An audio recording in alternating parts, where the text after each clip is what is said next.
তো হ্যালো বন্ধুরা, আজকে আমি আবার চলে এসেছি একটি নতুন মুভির গল্প নিয়ে, যেখানে মিশরীয় রাজকন্যা এমিনেটের কাহিনী দেখানো হয়, যে কিনা তার নিজেরই বাবার রাজ সিংহাসন দখল করার জন্য হত্যা করেছিল বহু নির্দোষ মানুষকে।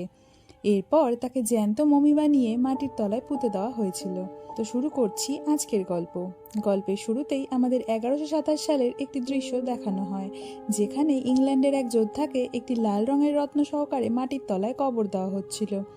এরপর স্ক্রিন শিফট হয় এবং বর্তমান সময় দেখানো হয়, যেখানে ইংল্যান্ডে মাটির নিচে গর্ত করে রেল লাইন খোঁড়ার কাজ চলছিল। তখন মাটি খোঁড়ার সময় সেখানে অনেক কবর উদ্ধার হয়। এরপর সেই স্থান সম্পর্কে রিসার্চ করার দায়িত্ব দেওয়া হয় ডক্টর হেনরিকে। এরপর ডক্টর হেনরি সেখানে মিশরীয় ভাষায় কিছু লেখা দেখতে পায় এবং বলে এখানে এমন কিছু রহস্য লুকানো আছে যা ইতিহাসের পাতা থেকে মুছে ফেলা হয়েছে। এরপর গল্প চলে যায় ফ্ল্যাশব্যাকে, যেখানে আমরা মিশরীয় রাজকন্যা এমিনেটকে দেখতে পাই, যে কিনা ছিল তার বাবার একমাত্র সন্তান।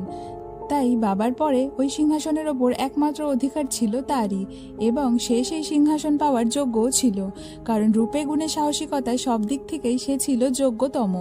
কিন্তু এরই মধ্যে রাজা দ্বিতীয় বিবাহ করলে সেখানে একটি পুত্র সন্তানের জন্ম হয়, এবং পুত্র সন্তানকে সিংহাসনের প্রথম উত্তরাধিকারী হিসেবে মনে করা হতো। তাই সেই শিশুপুত্রটি এখন এমিনেটের রাজা হওয়ার পথে সবচেয়ে বড় কাঁটা হয়ে দাঁড়িয়েছিল। তাই সে সিংহাসন দখল করার আশায় এক শয়তানের দ্বারস্থ হয় এবং শয়তানের আরাধনা করতে শুরু করে। তখন শয়তান তার পূজায় সন্তুষ্ট হয়ে তাকে বলে যে সে তাকে সাহায্য করবে, কিন্তু তার পরিবর্তে তাকে এমন একটি শরীর খুঁজতে হবে যেখানে শয়তান প্রবেশ করতে পারবে। এমিনেট এতে রাজি হয়ে যায়। এরপর শয়তান তাকে একটি লাল পাথর বসানো ছুরি দেয়। এই ছুরি দিয়ে এমিনেট একে একে তার বাবা, সৎ মা, সৎ ভাই, শুদ্ধ সবাইকে হত্যা করে এবং সর্বশেষে সে সেনাপতির দেহ নির্বাচন করে শয়তানের প্রবেশের জন্য। আর সে যখনই সেনাপতিকে মারতে যায় তখনই সবাই টের পেয়ে যায় এবং তাকে এসে ধরে ফেলে। সবাই মিলে এমিনেটকে ধরে জ্যান্ত মমি বানিয়ে মাটির তলায় পুঁতে দেয়। এরপর স্ক্রিন শিফট হয় এবং বর্তমান সময় দেখানো হয়, যেখানে আমরা নিক এবং তার বন্ধু ওয়েলকে দেখতে পাই, যারা ছিল আর্মির সদস্য। তাদের এক বিশেষ ডিউটিতে মিশরে পাঠানো হয়েছিল, কিন্তু তারা ডিউটি করার পাশাপাশি নিজের স্বার্থের জন্য সেখানে গুপ্তধনের খোঁজেও এসেছিল, যেটা আবার তাদের অফিসার জানতো না। তাদের কাছে একটি নকশা ছিল। সেই নকশা ধরে এগোনোর সাথে সাথে সেখানকার কিছু স্থানীয় দুষ্কৃতীদের সাথে তাদের খণ্ডযুদ্ধ শুরু হয়। তাদের কাছে এত অস্ত্র ছিল যে নিকরা তাদের সঙ্গে পেরে উঠছিল না।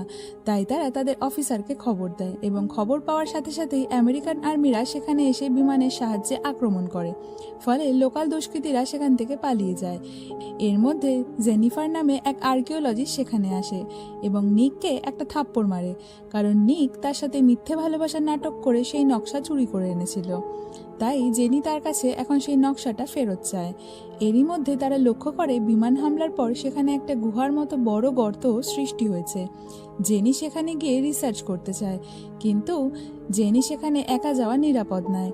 তাই কর্নেল ভেল এবং নিককে জেনির সঙ্গে যেতে বলে। নিচে গিয়ে জেনি ভিডিও রেকর্ড করতে শুরু করে, কারণ সে খুবই এক্সাইটেড ছিল, কিন্তু নিক আর ভেল সেখানে সোনাদানার গন্ধ না পেয়ে একটু বিরক্ত হচ্ছিল। এরই মধ্যে নিকের হাতে ফোঁটা ফোঁটা তরলের মতো কিছু একটা পড়ছিল। তখন জেনি সেটা দেখে বলে এটা হলো মার্কারি, অর্থাৎ পারদ।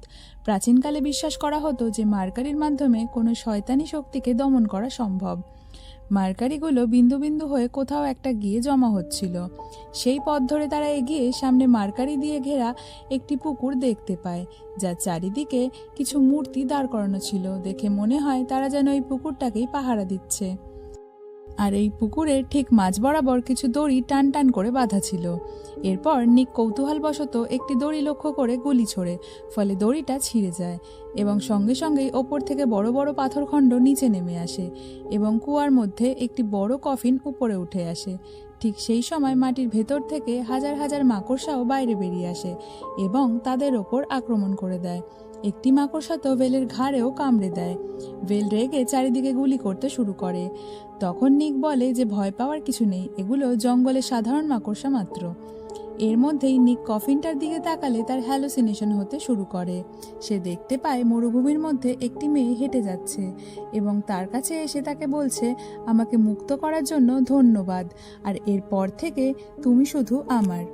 এরপর জেনির ডাকে নিকের ঘোর কাটে। সে বুঝতে পারে না তার সঙ্গে এটা কি হলো, কিন্তু আমরা এখান থেকে বুঝতে পারি এই কফিনটা আসলে ছিল এমিনেটের, আর কফিনটাকে মার্কারি থেকে বাইরে আনার কারণে সে এখন মুক্ত হয়ে গেছে। এরপর কফিনটাকে হেলিকপ্টারের সাহায্যে ওপরে তোলা হয়, কিন্তু তারা সবাই লক্ষ্য করে যে গুহার চারপাশে অনেক কাক এসে জড়ো হয়েছে, যেটা তাদের একটু অবাক লাগে। এরপর সেখানে মরুঝড় শুরু হয়, তাই তারা বিমানে করে সেই কফিনটাকে নিয়ে সেখান থেকে রওনা দেয়। কিন্তু প্লেনের ভেতর সেই কফিনটার দিকে তাকিয়ে নিকের আবারও হ্যালুসিনেশন হতে শুরু করে। এদিকে ভেলের সেই মাকড়সার কামড়ের কারণে শরীর ধীরে ধীরে অসুস্থ হতে শুরু করে এবং একটা পর্যায়ে গিয়ে সে মারাও যায়। কিন্তু কিছুক্ষণ পরেই সে আবারও জীবিত হয়ে কফিনের পাশের দড়িগুলো কাটতে থাকে। এটা দেখে কর্নেল তাকে বাধা দিতে গেলে সে কর্নেলকে ছুরি বসিয়ে মেরে ফেলে। এরপর ভেল নিকদের মারার জন্য এগোতে থাকে। পরিস্থিতি খারাপ বুঝে নিক তখন ভেলকে গুলি করে মেরে ফেলে। এরপর এক ঝাঁক পাখি এসে সেই প্লেনটার ওপর ক্রাশ করতে শুরু করে। প্লেনটি নিয়ন্ত্রণ হারিয়ে নিচে পড়তে থাকে। সেই সময় প্লেনের ভেতর দুর্ভাগ্যবশত একটাই প্যারাশুট থাকায় নিক জেনিকে সেই প্যারাশুটটা দিয়ে দেয়। এরপর প্লেনটি ক্র্যাশ করে। সেই প্লেন ক্র্যাশে নিক মারা যায় এবং জেনি বেঁচে যায়। এরপর স্ক্রিন শিফট হয়ে মর্গের দৃশ্য দেখানো হয়। মর্গের বাইরে জেনি বসেছিল নিককে একবার দেখার জন্য। তখন পুলিশ অফিসার এসে তার সঙ্গীদের দেহ শনাক্ত করার জন্য তাকে বলছিল। এদিকে মর্গের ভেতরে নিক আবারও জীবিত হয়ে উঠে বসে এবং উঠে বসেই তার পেছনে ভেলকে দেখতে পায়। সে তো অবাক হয়ে যায়। সে বলে, এগুলো কি হচ্ছে? আমি মারা গিয়েও আবার কিভাবে জীবিত হয়ে উঠলাম? ভেল বলে, তুমি মনে করার চেষ্টা করো, তুমি সবই জানো। সে এটাও বলে, তুমি এখনো মরনি ঠিকই, কিন্তু একটা সময় এমন আসবে যখন তুমি মৃত্যুর জন্য ভিক্ষা চাইবে, কিন্তু তুমি মরতে পারবে না। এর মধ্যেই জেনিরাও মর্গের ভেতরে চলে আসে এবং তারা নিককে জীবিত দেখে তো ভীষণই অবাক হয়ে যায়। অন্যদিকে দুজন পুলিশ অফিসার ইনভেস্টিগেশনের জন্য সেই প্লেন ক্র্যাশের জায়গাটাতে যায়। একজন পুলিশ সেখানে গিয়ে খোঁজাখুঁজি করলে কফিনের ওপর কিছু কাক দেখতে পায় এবং এমিনেটের লাশটা কফিনের নিচে খুঁজে পায়। সে যখন তার আরেক সাথীকে ডাকতে যায়, ঠিক তখনই এমিনেট তার ওপর হামলা করে তার ওপর কবজা করে নেয় এবং দ্বিতীয় সাথী এসে তাকে খুঁজতে থাকলে এমিনেট তাকেও নিজের কবলে নিয়ে নেয়। এই দুই পুলিশ অফিসারের কাছ থেকে প্রাণশক্তি কেড়ে নেওয়ার পর এমিনেটের শক্তি আরও বৃদ্ধি হতে থাকে। এরপর এমিনেট তার দুই সঙ্গীকে সঙ্গে নিয়ে সেখান থেকে বেরিয়ে যায়। এদিকে নিক আর জেনি একটা রেস্টুরেন্টে বসে কথা বলছিল। জেনি তাকে জানায় যে তার মনে হয় এখনো অবধি তাদের সঙ্গে যা যা ঘটেছে তার জন্য দায়ী হলো ওই কফিনটা এবং নিকও তার সঙ্গে জড়িত। ওই কফিনে নিশ্চয়ই শয়তানি শক্তি আছে, না হলে এত বড় প্লেন ক্র্যাশ থেকে নিকের বেঁচে ফিরে আসা কিছুতেই সম্ভব নয়। তাদের কথার মাঝখানে নিক ভেলকে আবারও দেখতে পায়। ভেল তাকে ইশারা করে ওয়াশরুমে আসতে বলে। নিক তখন দ্রুত ওয়াশরুমে চলে যায়, আর এই ফাঁকে জেনি কাউকে একটা ফোন করে জানায় এখানে যা কিছু ঘটছে সেটা নিয়ে সে ভীষণ চিন্তিত। তখন ফোনের উল্টো পাশ থেকে সেই ব্যক্তি তাকে বলে জেনি যেন দ্রুত নিককে নিয়ে তার কাছে চলে আসে। এদিকে ভেল ওয়াশরুমে নিককে বলে তার ওপর শয়তানের নজর পড়েছে, সে এখন অভিশপ্ত। এখন এমিনেট যা বলবে নিককে সেটাই করতে হবে। নিক বুঝতে পারে না যে সে কিভাবে অভিশপ্ত হলো, কিন্তু ভেল তাকে জোর দিয়ে বলে যে সে সবই জানে, একটু ভালোভাবে মনে করার চেষ্টা করতে বলে। এইসব শুনে নিকের মাথা খারাপ হয়ে যায়। সে দৌড়ে বাইরে বেরিয়ে আসতে থাকে। তখনই একটি গাড়ি তার দিকে দ্রুত গতিতে আসে। ঠিক সেই মুহূর্তে জেনি এসে তাকে বাঁচিয়ে নেয়। নিক তখন তাকে বলে যে এমিনেটকে সে দেখেছে আর এমিনেট তাকে ছাড়বে না। জেনি বলে এগুলো সত্যি নয়, তার আসলে হ্যালুসিনেশন হচ্ছে। কিন্তু নিক বলে আমার যদি হ্যালুসিনেশনই হতো তাহলে আমি সীতাপাই শব্দটি কিভাবে জানলাম? আসলে সীতাপাই শব্দের অর্থ হলো বাছাইকৃত। এরপর নিক আর জেনি সেই প্লেন ক্র্যাশের জায়গাটায় যায়, কারণ নিকের মনে হয় যে সেখানে গেলেই তারা সব প্রশ্নের উত্তর পাবে। সেখানে পৌঁছানোর পর কিছু লোক নিককে ধরে একটা গির্জার মধ্যে নিয়ে যায়। তারা নিককে নিয়ে গিয়ে একটি টেবিলের ওপর শুইয়ে দেয়। এরপর সেখানে এমিনেট আসে। সে নিকের ওপর উঠে একটা ছুরির দ্বারা নিককে মারতেই যাচ্ছিল, তখনই সে থেমে যায়, কারণ সেই ছুরির ওপর সেই লাল পাথরটা বসানো ছিল না। আর ঠিক তখনই জেনিও সেখানে চলে আসে। তাকে দেখেই এমিনেট তার দিকে তেড়ে যায় তাকে মারার জন্য। এই সুযোগে নিক এমিনেটের সঙ্গীদেরকে মেরে পেছন থেকে এসে এমিনেটকে সেই ছুরি দিয়েই আঘাত করে বসে। ফলে এমিনেট দুর্বল হয়ে পড়ে, আর এই সুযোগে তারা দুজন সেখান থেকে একটা গাড়ি নিয়ে পালিয়ে যায়। কিন্তু তাদের পেছনে এমিনেটের সঙ্গীরা তাড়া করতে থাকে। একসময় এমিনেটের সঙ্গীদের সঙ্গে হাতাহাতির ফলে তাদের গাড়িটার একটা অ্যাক্সিডেন্ট হয়। তখন নিক দেখে এমিনেট তাদের গাড়ির দিকেই এগিয়ে আসছে। নিক তখন এমিনেটকে বাধা দিতে চায়, কিন্তু এমিনেট নিককে এক ধাক্কায় মাটিতে ফেলে দেয়। এরপর সে জেনির কাছে পৌঁছে যায় তাকে মারার জন্য। ঠিক সেই মুহূর্তেই জেনির আর্কিওলজির সঙ্গী সাথীরা সেখানে এসে এমিনেটকে ধরে ফেলে। এরপর তারা তাদের তিনজনকে নিয়ে সেখান থেকে চলে যায়। তারা তাদের সেই ল্যাবে নিয়ে যায় যেখানে তাদের আর্কিওলজি সম্বন্ধিত সমস্ত রিসার্চ হতো। সেখানে ডক্টর হেনরি আছে। সে নিককে বলে এই ধরনের শয়তানদের খুঁজে খুঁজে শেষ করাই হলো তাদের কাজ। সে নিককে আরও বলে যে আমরা এমিনেটকে ধরে ফেলেছি এবং তার বডিতে মার্কিউরি ইনজেক্ট করা হচ্ছে যাতে তার বডি আস্তে আস্তে সলিড হয়ে যায় এবং আমরা তার উপর রিসার্চ করতে পারি। ডক্টর নিককে এটাও বলে যে আমি জানি তুমি এখন অভিশপ্ত হয়ে গেছো।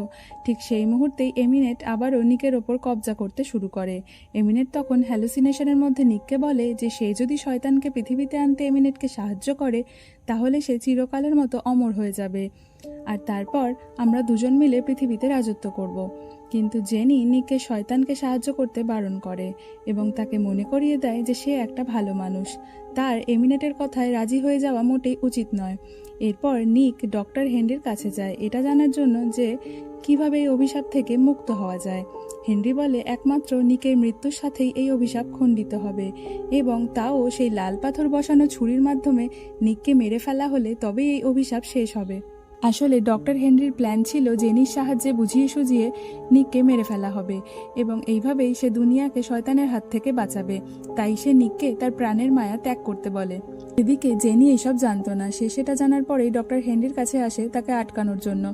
কিন্তু জেনি কিছু করার আগেই ডক্টর হেনরি অসুস্থ হয়ে পড়ে। আসলে ডক্টর হেনরির একটা অসুখ ছিল, সে হঠাৎ করেই মানুষ থেকে মনস্টার হয়ে উঠত। তখন তাকে একটি ইঞ্জেকশন নিয়ে শান্ত হতে হতো, কিন্তু তাদের মধ্যে বচসার কারণে ডক্টর হেনরির ইঞ্জেকশন নিতে একটু লেট হয়ে যায়। ফলে সে আনকন্ট্রোল হয়ে পড়তে থাকে এবং এরই মধ্যে জেনি আর নিক দৌড়ে বাইরে পালিয়ে যেতে থাকে। কিন্তু জেনি বাইরে বেরিয়ে গেলেও নিক বেরোতে পারে না।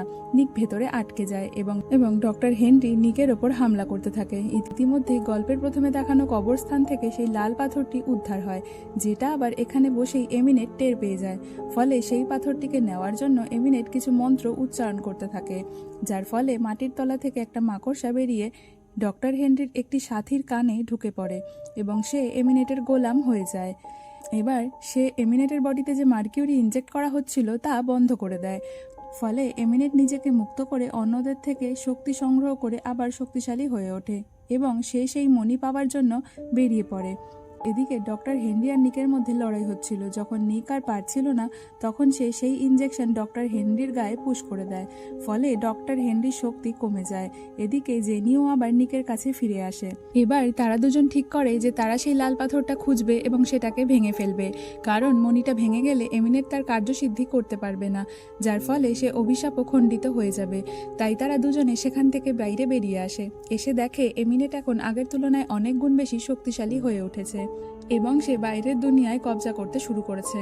সে তার কালো শক্তি ব্যবহার করে নিকদের ধরতে চেষ্টা করে এবং পুরো লন্ডন শহরকে তার কবলে নিয়ে নেয়। ডক্টর হেনরির লোকেরাও সেই স্থানটি বন্ধ করে দেয় যেখানে সেই লাল পাথরটি রাখা ছিল, কারণ তারা জানে এই পাথরটি নিতে এখন এমিনেট সেখানে আসতে পারে।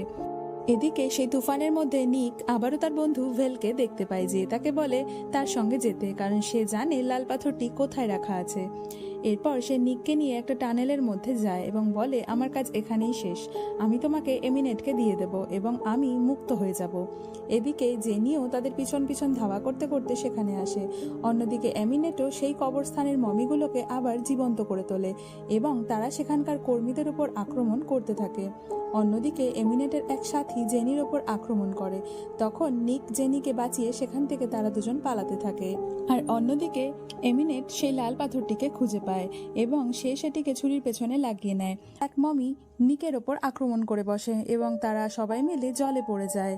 নিক নিজেকে তো তার হাত থেকে বাঁচিয়ে নেয়, কিন্তু সে দেখে জেনির পেছনে এবার এমিনেট দাঁড়িয়ে আছে আর এমিনেট জেনিকে নিয়ে জলের আরও গভীরে প্রবেশ করতে থাকে। নিক তখন তাদের পেছনে আসতে থাকে। সে জলের ভেতরে যেতে যেতে লন্ডন শহরের নিচে থাকা সেই কবরস্থানে গিয়ে পৌঁছায়। সেখানে সে জেনিকে খুঁজে তো পায়, কিন্তু তার পেছনে অনেক মমি পড়েছিল যারা নিককে ধরতে আসছিল। তাদের হাত থেকে কোনো ক্রমে বাঁচিয়ে সে জেনিকে নিয়ে জলের ওপরে উঠে আসে, কিন্তু জলের ওপরেও অনেক মমি ছিল যারা নিককে ধরে ফেলেছিল। এবার চোখের সামনে জল ছিল আর সেই জলে জেনির মৃতদেহটা ভাসছিল। এবার এমিনেট সেখানে চলে আসে এবং নিককে খুব বাজেভাবে মারে, ফলে নিক পড়ে যায়, কিন্তু এমিনেট তাকে ধরে ফেলে এবং বলে, আমি তোমাকে এই ছুরি দিয়ে মেরে ফেললে তুমি মৃত্যুর দেবতা হয়ে যাবে, তোমার মৃত্যুর উপর কন্ট্রোল থাকবে এবং তুমি অমর হয়ে যাবে। কিন্তু নিক তো শুধু এমিনেটকে মারতে চায়, তাই সে বলে, আমরা দুজন কখনোই এক হতে পারবো না। এটা শুনে এমিনেট রেগে তাকে ছুঁড়ে ফেলে দেয়, কিন্তু এই সব কিছুর মধ্যে নিক চালাকি করে এমিনেটের কাছ থেকে লাল পাথর বসানো ছুরিটা নিয়ে নিয়েছিল। এবার সে ছুরিটা মাটিতে বাড়ি মারে, ফলে লাল পাথরে ক্র্যাক হয়ে যায়। নিক এবার পাথরটাকে মাটিতে বাড়ি মারার আগেই এমিনেট তাকে আটকায় এবং বলে, এরকম করো না, এরকম করলে তুমি মৃত্যুর দেবতা হতে পারবে না আর সব কিছুই শেষ হয়ে যাবে। কিন্তু এবার নিক ছুরিটাকে নিচে বাড়ি না মেরে নিজের বুকে বিঁধিয়ে দেয়, ফলে সেই শয়তানের সমস্ত শক্তি নিকের মধ্যে চলে আসে। তাই নিক এবার এমিনেটের ওপর আক্রমণ করে বসে। আর এবার যেহেতু শয়তানের সমস্ত শক্তি নিকের মধ্যে চলে এসেছিল, তাই এমিনেট তার সঙ্গে যুদ্ধ করে পেরে উঠছিল না। তাই নিক এমিনেটের সমস্ত শক্তি শুষে নেয় এবং তাকে আবারও মমি বানিয়ে দেয়। আসলে নিক নিজেকে শেষ করে দিয়েছিল যাতে সে শয়তানের শক্তি পেয়ে আবারও জেনিকে বাঁচিয়ে তুলতে পারে। এবার সে জেনিকে বাঁচিয়ে তুলে সেখান থেকে চলে যায়। তারপর ডক্টর হেনরি সেখানে আসে এবং জেনিকে বলে যে নিক তার শক্তি ভালো কাজে ব্যবহার করবে না খারাপ কাজে, সেটাই এখন দেখার বিষয়। এরপর আমাদের নিককে ইজিপ্টের এক মরুভূমিতে দেখানো হয়, যেখানে তার সঙ্গে তার বন্ধু ভেলও ছিল। নিক তার শক্তি পাওয়ার পর ভেলকেও জীবিত করে তুলেছিল এবং তারা একটি অজানা সফরে বেরিয়ে পড়ে। আর এই সিনের সঙ্গে সঙ্গেই এই মুভিটি শেষ হয়ে যায়। তো বন্ধুরা, মুভিটি ভালো লাগলে আমার চ্যানেলটিকে অবশ্যই সাবস্ক্রাইব করে পাশে থেকো। Thanks for watching.